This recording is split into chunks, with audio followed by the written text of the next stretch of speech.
Levitación. Morris Obster fue mi mejor amigo por aquellos años en los que la sociedad condenaba estoicamente la actitud tan impetuosa y dinámica de la juventud. No puedo decir que éramos rebeldes porque no era así. Simplemente, teníamos otras ideologías más profundas y el vello don de la curiosidad. Es que así éramos Morris y yo. Nos encantaba experimentar cosas nuevas como a cualquier joven de nuestra etapa. Era normal que todos se comportasen así, ¿no? La verdad es que nunca pude comprender por qué nuestros padres y demás familiares se escandalizaban ante nuestras filosofías, actos y cuestiones. En realidad nos daba igual lo que creyeran acerca de nuestra mentalidad tan abierta e ilimitada, siempre dispuesta a conocer más cosas sobre la realidad que nos rodeaba. Y es que mi amigo y yo éramos de aquellos que gustaban de buscar nuevas expectativas y definiciones de la existencia que llevábamos. Leyendo por aquí, tomando fotos por acá, y luego compartiéndolas entre los dos. Sacábamos conclusiones desde nuestro punto de vista y más tarde buscábamos información sobre los resultados a los que habíamos llegado. Definitivamente, no me puedo quejar de mi juventud, pues disfruté tanto como jamás lo he hecho. Si existía una palabra para definir la ideología de Obster, esa era extraordinaria. Ni yo poseía tal habilidad para concebir las costumbres cotidianas como un mero escudo ante lo desconocido, ante aquello que el ser humano siempre temió. Él mencionaba constantemente en sus pláticas que el hombre no tenía la más mínima idea de lo que había más allá de sus actos, y que siempre estaba buscando la forma de evadir su decadente e inevitable destino. Sencillamente, Morris era de aquellos jóvenes que, si se lo hubiera propuesto, habría llegado a la cima más encumbrada entre los sabios del mundo. Debo admitir que me sentía muy bien a su lado, pues era el único que lograba comprender mi concepción de la vida e incluso compartíamos puntos de vista iguales que, de no haber sido porque no compartíamos ningún parentesco familiar, podría haber jurado que ese chico era mi gemelo ideológico, por así decirlo. Sin embargo, el tiempo, maldito verdugo que inevitablemente te obliga a enlazarte con tu inverosímil destino, quiso que ambos nos separásemos y mi amigo se mudó junto con su familia a otra ciudad. Cuando él fue a comunicarme la desagradable noticia, no pude contener la agonía que estaba experimentando en mis adentros, y juntos nos despedimos con muchas lágrimas. Lo que más me dolió de aquel aviso fue que claramente sentí cómo se desgarraba una parte de mi ser y era extraída por algún ser desconocido que deseaba ver mi sufrimiento. No puedo describir con otras palabras lo que padecí en aquel instante en el que mi destino estaba por cambiar, quizá para siempre, o tal vez era solo una prueba de valor para ambos. Pero todavía hoy me pregunto qué había que comprobar con esa separación. Actualmente, mi ilimitada imaginación me permite hacer una especulación sobre aquella circunstancia que decidió todo por nosotros. Tal vez la vida nos vio como una amenaza, algo que podía romper su cuidadosa y bien estructurada coreografía de falsedad y egoísmo. Siendo así, no había lugar para nosotros en este mundo. Aún recuerdo bien esa sombría tarde en que lo vi irse. Su cara transmitía una serenidad impresionante, aunque yo sabía perfectamente que aquello era una máscara que estaba usando para evitar mostrar su dolor ante su familia, la cual era muy severa y conservadora. Su caso familiar no era la excepción por aquellos tiempos. Muchos jóvenes de nuestra edad pasaban por la misma experiencia, incluso yo lo vivía. Aquel que no tuviera unos padres así podía considerarse afortunado, muy afortunado. Tengo bien plasmada en mi memoria su cara al momento en que el carro encendió con todo aquel maletero encima, casi marcada a fuego su expresión. Me estaba comunicando con la mirada que ni la misma distancia nos separaría, y que algún día, en un futuro no muy lejano, volveríamos a vernos. Yo entendí su silencioso lenguaje, y con el mismo idioma le dije que así sería, y que tarde o temprano, estaríamos juntos de nuevo para descubrir más cosas. Las cosas continuaron su marcha normal, desde el punto de vista de la sociedad que me rodeaba, claro. Pero desde que Obster se fue, supe que mi vida, a pesar de su creciente monotonía, ya no sería la misma. Me resultaba imposible el concordar con los adultos, quienes aseguraban que las amistades de juventud eran fácilmente olvidadas, y los jóvenes de mi ciudad me daban los ánimos que necesitaba para afrontar a esa terrible ideología a la que llamaban madurez adulta. Qué grande fue mi alegría cuando recibí una carta de Morris. Recuerdo que mi padre acababa de llegar de su trabajo, y siempre tenía por costumbre revisar el buzón antes de llegar a casa. Escuché sus pasos subiendo las escaleras y supuse que pasaría de largo por mi cuarto sin saludarme, como siempre lo hacía. Me sorprendió sobremanera que tocara la puerta de mi habitación, pero después comprendí que solo lo había hecho porque entre las cartas que llegaron, había una para mí. Tengo que admitir que me extrañó demasiado que me enviaran algo, pero así era. Mi padre me entregó el sobre y salió de mi cuarto. Me quedé observando la carta por un tiempo. Quien me la había escrito era Morris. Imaginen mi emoción cuando la comencé a abrir y descubrí, con total alegría, la pequeña pero fina letra de mi mejor amigo. Sin más tiempo que perder, comencé a leerla. Mi muy apreciable e incomparable amigo Randolph Gordon. No puedo concebir la emoción de este momento en el cual estoy redactando estas líneas. Me siento feliz de poder escribirte por primera vez luego de que fuese forzado por mi familia a abandonar el lugar donde pasé los mejores momentos de mi vida, con el amigo que jamás podré olvidar. Te parecerá increíble, pero desde que estoy acá, no logro adaptarme a mi nueva forma de vida. La ciudad en la que vivo ahora es mucho más caótica que la tuya. Los jóvenes se apegan ciegamente a las enseñanzas de los adultos y, por desgracia, no ejercen su libre albedrío como debería ser. Si los adultos de mi anterior pueblo eran severos y conservadores, estos van más allá de esas erróneas y estúpidas ideologías. No puedes imaginarte la felicidad de mis padres al saber que sus vecinos tienen un hijo bien educado que nunca pone en duda la autoridad de sus mayores y que es obediente.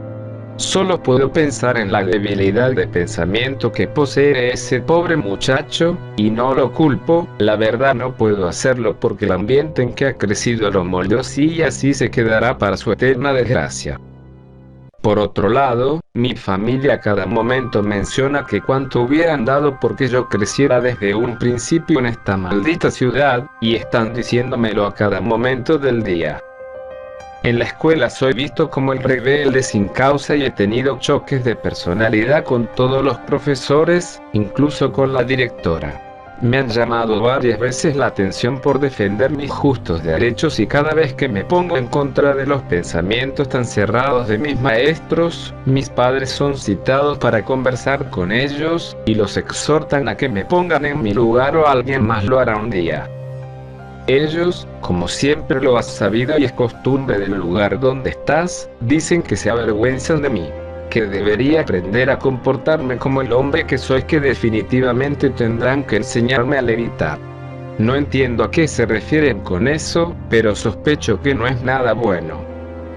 Randolph, sé que te sonará ridículo, porque jamás me escuchaste mencionar algo similar cuando estábamos juntos, pero por primera vez en mi vida tengo miedo hacia el destino que me depara con esta putrefacta sociedad. ¿De qué tengo pavor? Del modo de ver las cosas de los adultos. Son tan ambiguos que se puede esperar cualquier cosa de ellos. Me decidí a escribirte esta carta a escondidas de mis padres. Bien sabes que ellos nunca te vieron con buenos ojos porque eres igual a mí en pensamiento, del mismo modo en que tus padres me veían mal a mí. Supongo que algunos patrones de conducta siempre permanecen y ese es el caso de nuestras familias, ¿no lo crees? Tengo deseos de que vengas a visitarme, quiero verte. No sabes el terror que vivo día con día al saber que la juventud de este lugar en realidad no existe, solo son adultos en proceso de madurez. Me aterra ver que nadie piensa por sí mismo y se apegan como un perro a su dueño. Las ideas de los mayores, es simplemente macabro. ¿Hacia dónde va este decadente sistema? No tengo la menor idea, pero he decidido que en cuanto tenga mayoría de edad, me iré de este enfermizo lugar que no hace otra cosa más que reprimirme demasiado. Sé que te veré pronto porque responderás a mi llamado, sabiendo que tú tienes más posibilidades de venir a verme, y tienes conciencia de ello. Junto con esta carta he anexado un mapa de mi ciudad actual. En él realicé unas señalizaciones para que encuentres mi casa. En el dorso se encuentra mi dirección completa, junto con instrucciones precisas para que no te equivoques de domicilio.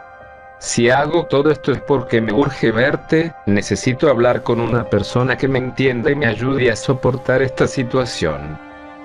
Creo que empiezas a comprender cómo me siento. Después de todo, admiro tu habilidad para ser empático, cosa que aquí nadie posee. Amigo mío, quisiera comunicarte más cosas por este medio, pero entiendo que las palabras que deseo compartir contigo no podrían ser escritas. Espero tu próxima venida y recuerda que siempre contarás con un amigo leal en la distancia y en la eternidad, así como yo sé que siempre estarás conmigo en las buenas y en las malas. Tu mejor incondicional amigo, Morris Obster. Confieso que en un principio, la carta me llenó de mucha motivación y alegría, pero conforme me fui acercando a su desenlace, me sentí frustrado y a la vez preocupado. No sabía la difícil situación que estaba viviendo Morris, y yo que pensaba que mi vida era terrible. Sin pensármelo dos veces, empecé a idear un plan para que mis padres me llevaran a visitar a mi amigo. Les diría que en la carta que me envió me comunicaba que estaba enfermo y que el médico le había recomendado absoluto reposo, por lo cual me escribió y me solicitaba que le llevase algunos libros para su entretenimiento mientras permanecía en cama. Con aquella estrategia en mente, me dirigí al cuarto de mis padres y les dije sobre la supuesta enfermedad que tenía mi amigo. Les rogué que fuéramos a verlo y, sorpresivamente, ellos accedieron sin que les insistiera demasiado. Me comentaron que primero tendrían que pedir permiso en el trabajo de mi padre y en mi escuela para ausentarnos, asunto que resolverían al día siguiente. Yo estaba que no cabía en mí de la emoción. Iría a ver a Morris después de tanto tiempo. Al tercer día nos encontrábamos empacando algunas maletas para quedarnos unos días con la familia Obster, pues mis padres consideraban que resultaría interesante relacionarse más con los progenitores de mi amigo. Salimos rumbo a la ciudad donde Morris se había mudado junto con su familia, y con ayuda del mapa que me envió, logramos dar con la casa sin equivocarnos de dirección. Mi corazón saltaba de la indescriptible felicidad que sentía al saber que de nuevo vería a mi gran amigo de toda la vida. Me bajé del auto casi al mismo tiempo que mi padre se estacionaba, corrí hacia la puerta de entrada mientras gritaba el nombre de Morris. La puerta se abrió mientras la señora Obster me dedicaba una sonrisa que, hasta hoy, no dejo de considerar que poseía una pequeña sombra de felonía. Pregunté por mi amigo, y con el tono más dulce e hipócrita que había escuchado jamás, su madre me contestó que él estaba en su habitación levitando. No sé por qué, pero en ese momento sentí una terrible punzada en el pecho, sobre todo porque Morris me había mencionado que esa palabra acrecentaba su temor con respecto a sus padres y la forma en que ellos la concebían. Le pregunté a la señora Obster en dónde estaba el cuarto de mi amigo. Ella seguía manteniendo su falsa sonrisa mientras señalaba hacia las escaleras que conducían al segundo piso, al tiempo que mencionaba que Morris había estado sumamente inquieto por mi llegada y que ahora se pondría feliz de verme. No había acabado de darme la información cuando corrí con mucha rapidez mientras ascendía hacia la segunda planta de la casa. Cuando llegué a la puerta que supuse que sería la de mi amigo, noté que estaba cerrada, así que toqué al mismo tiempo que le avisaba a Morris que ya había llegado. Solo escuché la voz del señor Obster contestándome que pasara, pues mi amigo estaba en esos momentos muy ocupado levitando. Otra vez escuché esa palabra que me retorcía las entrañas.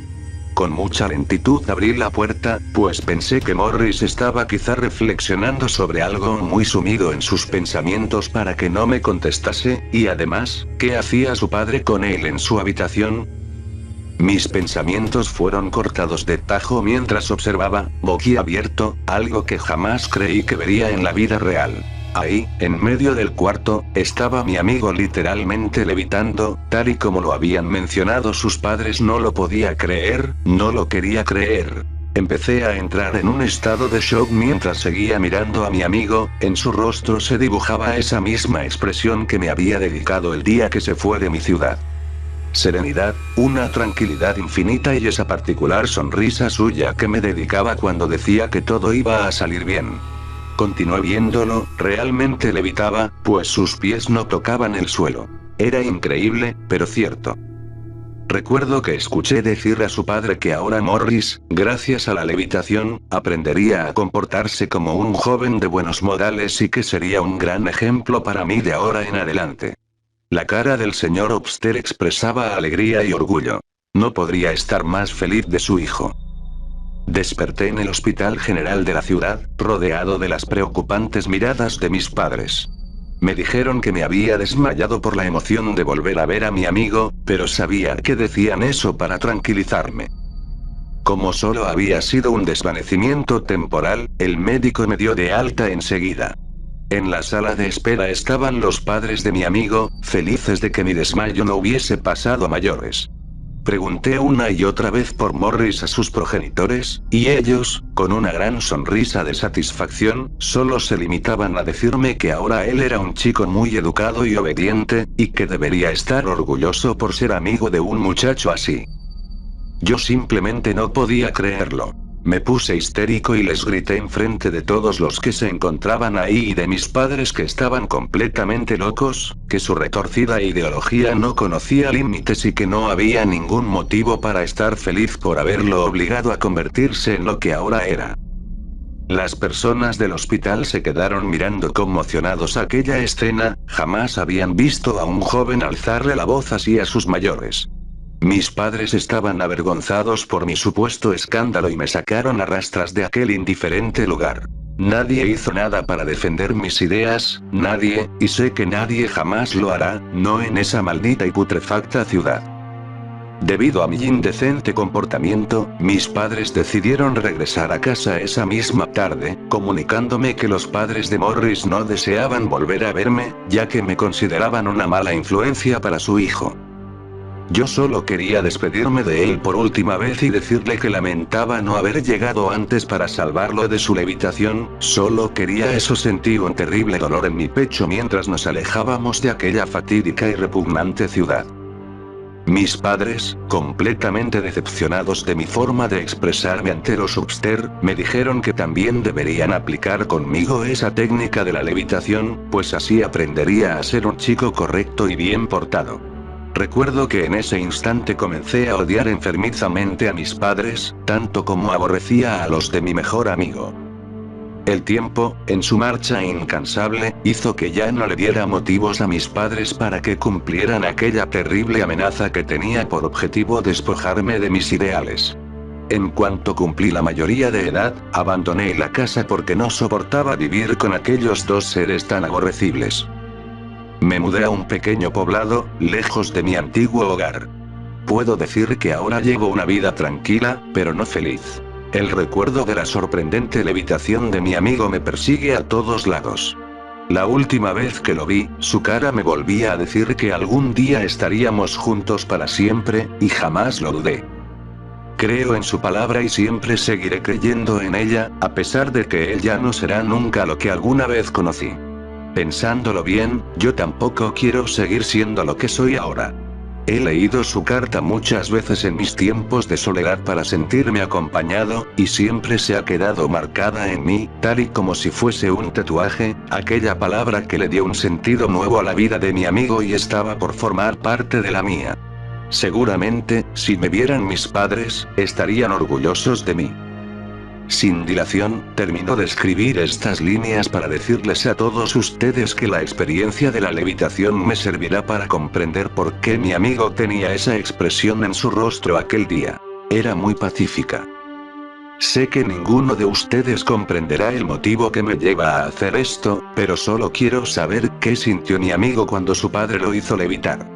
Sin más demora, tomo una resistente soga y la amarro bien en el techo de mi casa, me aseguro de que esté bien atada y formo un nudo corredizo en su punta libre. Me colocaré ese lazo alrededor de mi cuello y entonces al fin estaré con mi amigo, al fin comprenderé a sus padres y al fin me sentiré libre para dejar este maldito mundo. Creo que por eso Morris estaba tan relajado mientras levitaba. Ahora sentiré esa misma calidez que su familia le hizo sentir al convertirlo en un hombre de bien. Levitaré, sí, para que mis pies jamás vuelvan a tocar este inmundo suelo y...